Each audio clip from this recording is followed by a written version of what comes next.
Hello, I'm Tracy Norman. Today I'm going to read the first chapter of my Victorian supernatural mystery story, Who is Anna Stenberg? It's set in 1865 and begins in Dover, in England, where we meet our protagonist, following her to France as she escapes danger at home, but quickly finds herself facing an even greater danger. Let's begin by reading the blurb. There is a vampire in Amiens. Forced to flee her home when her life is threatened, a young girl disguises herself as a boy called Victor, finding herself alone and vulnerable on the streets of Dover. She encounters secretive pickpocket Anna, who offers protection and the chance to escape the rigid confines of her life. Yet Anna is not all she seems. As the two struggle to navigate a turbulent friendship, they are catapulted into a strange supernatural investigation. A family's reputation is on the line after a vampire attack, and Victor is forced to confront a very different reality to that which she has known. As her narrow world opens up, Victor has to establish a new persona against the backdrop of citywide vampire hysteria, whilst battling her own personal demons and trying to unravel the mystery of her new companion.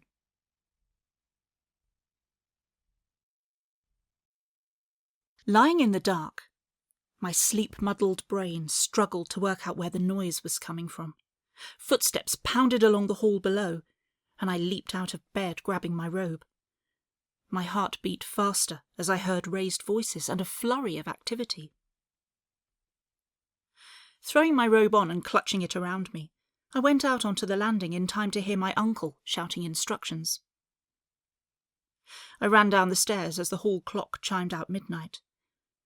My blood froze in my veins as I saw my uncle in the hallway, his face ashen. When he spotted me, he dropped his doctor's bag and hurried to me. Catching my hands in both of his, he pulled me into a tight hug. To my amazement, when he drew back, I saw his eyes were glistening with tears. John, my father's valet, was lighting the lamps. That done, he hurried to the end of the hall and disappeared through the green baize door which led to the servants' quarters. From beyond, I could hear him shouting for Mrs. Armitage, the housekeeper. None of our servants ever shouted. My heart began to thump. The sound of running footsteps echoed along the servants' corridor. I stared at my uncle. He was breathing heavily, his expression strained. "Uncle Geoffrey? What is it?" My voice cracked. Deep down, I knew. "It's your father, my dear."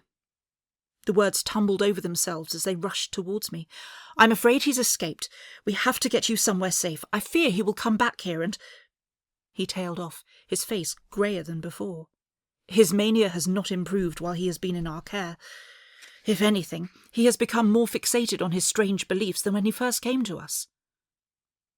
A wave of lightheadedness swept over me, making me stagger. My uncle slipped his arm around my waist, half supporting, half carrying me into the parlour. He settled me into a chair, and then hurried to the window, checking the fastenings of the shutters and giving them an experimental rattle, while I watched him wide-eyed. He glanced over at me and paused, and I could tell he was viewing me through professional eyes. He strode across to the decanter on the sideboard by the door, poured a strong measure, then came over and knelt in front of me, holding out the glass. Like an obedient sleepwalker, I took it and sipped, coughing as the sharp flavour hit my throat. He made me drink half the contents before he took the glass and put it by the chair leg. "How?" I whispered. "How did he get out? I thought the asylum was secure." My uncle let out a frustrated sigh. "Oh, it is, my dear, it is," he said. "Your father is a clever and resourceful man, more so than any of us realised. I'm not certain how he managed it, but it seems likely that he joined a group of professors who were being shown around the facility this evening, and followed them out at the end of the tour." I stared at him, my jaw dropping. "What?" I gasped. "How on earth could he just walk out?" My uncle held up his hand. "I wish I had answers. The orderlies are being questioned. I suspect he convinced one of them to assist him." "But what shall I do?" I asked, feeling numb. "If he does come here and is determined to get into the house, how can we prevent him? Only John would stand a chance against my father, if it got that far. Poor Parsons is far too old to be able to take on someone with military training." "I have already sent one of the orderlies to the police station." Shifting to practicalities, Uncle Geoffrey's voice became more businesslike. "I have asked for someone to be stationed here permanently until your father is found. As an extra precaution, however, I feel it would be best if you moved to my lodgings at the asylum until then." "What?" I exclaimed. "The asylum?" "He has just escaped from there, and I doubt he will be keen to return. It is the one place where I believe you will be completely safe." He got to his feet and helped me up. "Now, let us go and pack a bag for you.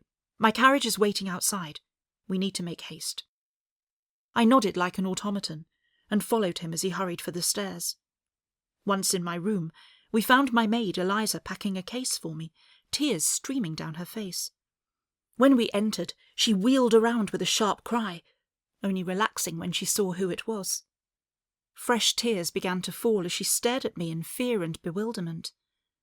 I ran over and hugged her, before turning my attention to the items I would need to pack. My uncle let out a soft "aha" at one point and left the room, returning a couple of minutes later with one of my father's suits. He held it out to me. "Just as a precaution," he said, "may I suggest you wear this?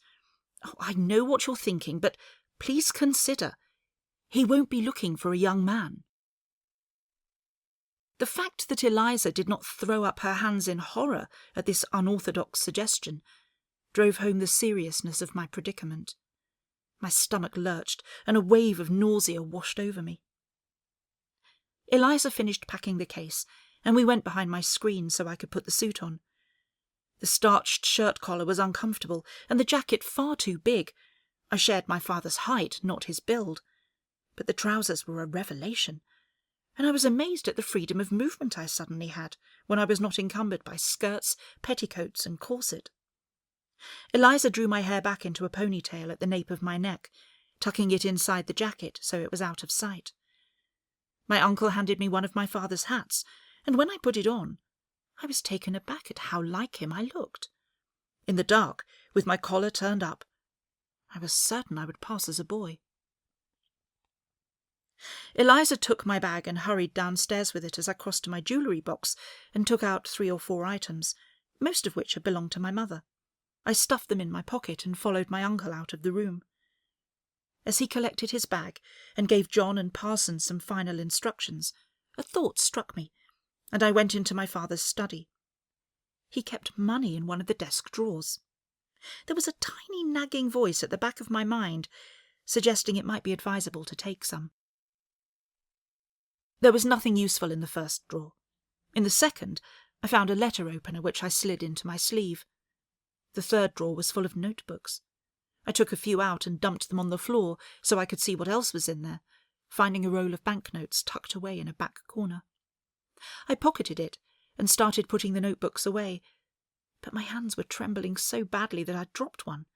It bounced, flipped, and landed on its back, pages falling open. Muttering a quiet curse, I leaned down to pick it up, then stopped, staring. There were drawings, notes, maps, strange symbols, words I had never seen before. Reaching out slowly, I picked it up and leafed through. Page after page was covered in untidy writing that I didn't immediately realize was my father's because it was so different from his usual neat script. This was obviously something to do with his illness.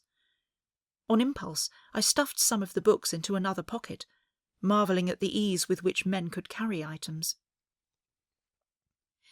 Dashing back into the hall, I met John and Eliza coming to find me. John helped me into one of my father's heavy and cumbersome overcoats. He stood back, looking me up and down, then gave a small, satisfied nod and bowed. "You look very good, miss," he said in a reassuring voice. I tried to smile, my eyes filling with tears. Uncle Geoffrey, who had opened the front door slightly and was peering into the dark street outside, glanced back and blinked at me for a moment, as if he had seen a ghost. "Are you ready?" he asked.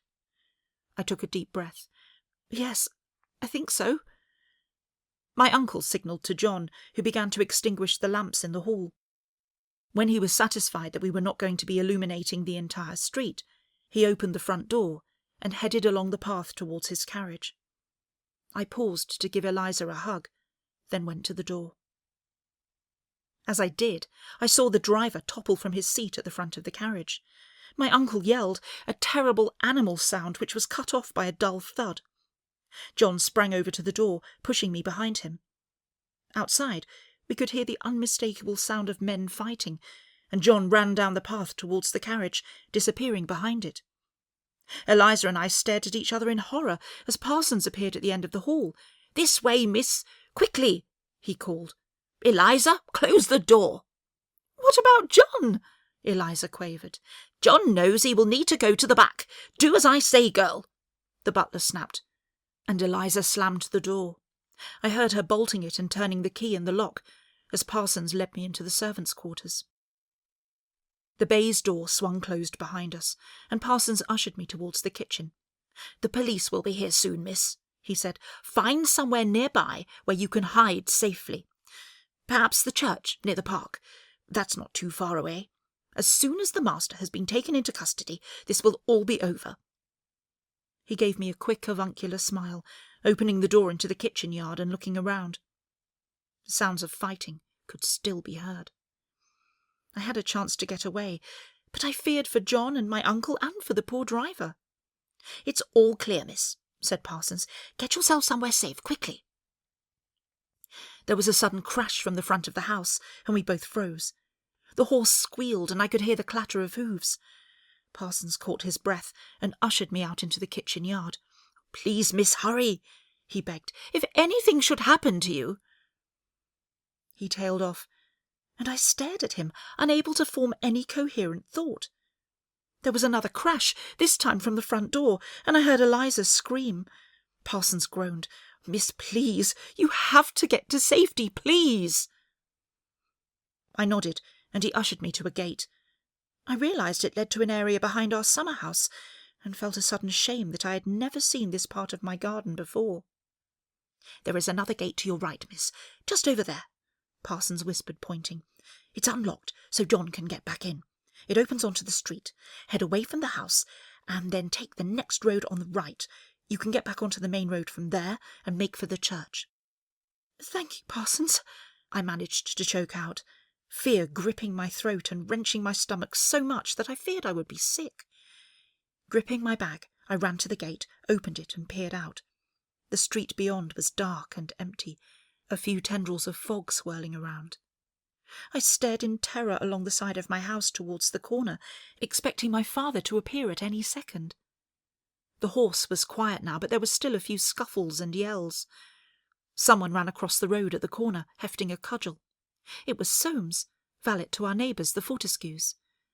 He was a tall, heavily built man who, like my father, had been in the army and knew how to handle himself. It was now or never. I took a deep breath and stepped out into the street, pulling the gate closed behind me. Biting my lip, I glanced back over my shoulder at the house, then turned and ran into the dark.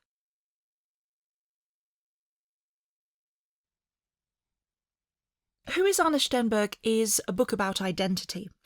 Victor conceals her true identity, and her survival depends on her success at taking on new personas. Anna, similarly, is full of secrets, and we, the reader, alongside Victor, try to pick out clues which will give us a glimpse behind Anna's carefully constructed facade. As a writer, I really enjoy weaving something from history into my fiction writing. So within Victor and Anna's adventures, there is actually a true crime story from 1840s Paris.